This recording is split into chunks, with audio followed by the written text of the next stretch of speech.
अस्सलाम वालेकुम स्टूडेंट, कैसे हैं आप? उम्मीद है कि आप खैरियत से होंगे।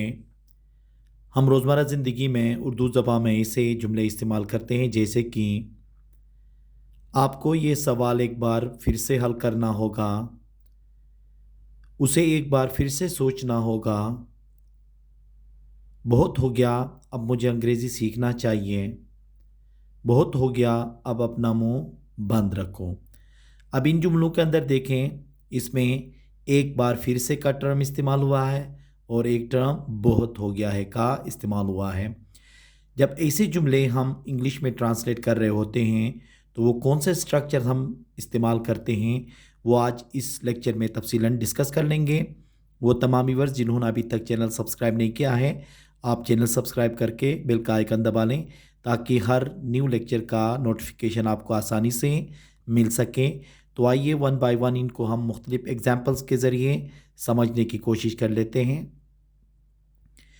पहला जो हमारा स्ट्रक्चर होगा वो है all over again. All over again इस्तेमाल करते हैं एक बार फिर से, मतलब एक बार फिर से का जो लफ्ज़ या जो टर्म इस्तेमाल होगा उसके लिए अंग्रेज़ी में हम क्या इस्तेमाल करेंगे? ऑल ओवर अगेन का टर्म इस्तेमाल करेंगे। और इसका जो फार्मूला होगा, पहले सेंटेंस फिर उसके बाद ऑल ओवर अगेन।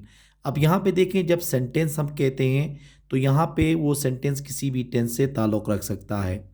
उसके बाद हम क्या करेंगे? ऑल ओवर अगेन का इस्तेमाल करेंगे। जैसे कि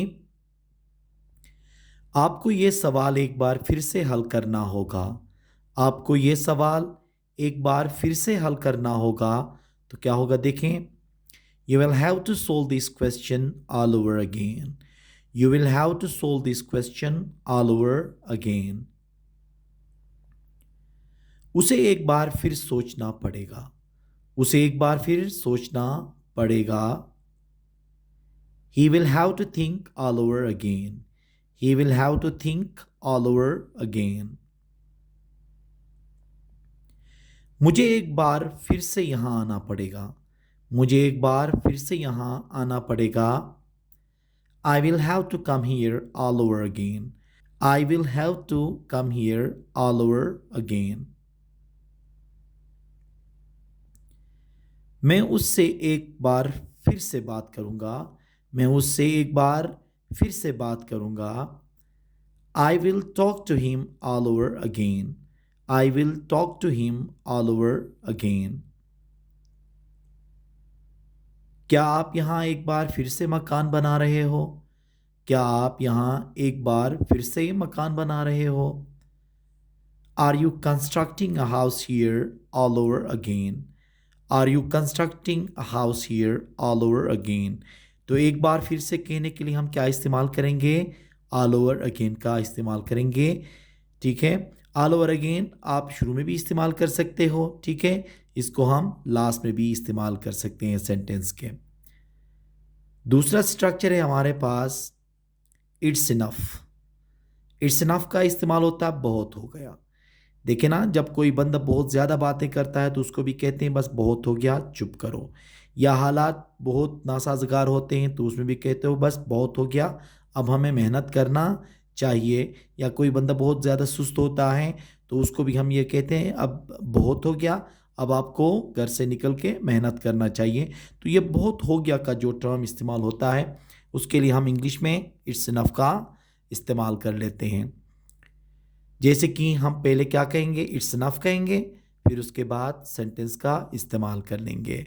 जैसे कि बहुत हो गया, अब मुझे अंग्रेज़ी सीखना चाहिए। बहुत हो गया, अब मुझे अंग्रेज़ी सीखना चाहिए। It's enough, now I should learn English language. It's enough, now I should learn English language. बहुत हो गया, अब मैं उसे नहीं मनाऊंगा। बहुत हो गया, अब मैं उसे नहीं मनाऊंगा। ये एक ऐसी सिचुएशन के अंदर हम इस्तेमाल करते हैं कि कोई कोई बंदा बार बार छोटी छोटी बातों पे भी नाराज़ होता है, तो कई दफ़ा आपने उसको मनाया है, लेकिन जब बहुत ज़्यादा वो नाराज़ होता है तो उस वक्त हम क्या कहते हैं? जब हद से ज़्यादा वो नाराज़ होता है तो कहते हो बहुत हो गया, अब मैं उसे नहीं मनाऊंगा। तो इसका ट्रांसलेशन क्या होगा? It's enough, now I will not convince him. It's enough, now I will not convince him. यहाँ पे विल नॉट को आप वॉन्ट भी कह सकते हो, जैसे कि आई वॉन्ट कन्विंस हिम। बहुत हो गया, अब मैं कुछ नहीं कहूँगा। बहुत हो गया, अब मैं कुछ नहीं कहूँगा। It's enough, now I will not say anything. It's enough, now I will not say anything. बहुत हो गया, अब अपना मुंह बंद रखो। बहुत हो गया, अब अपना मुंह बंद रखो। It's enough, now shut your mouth.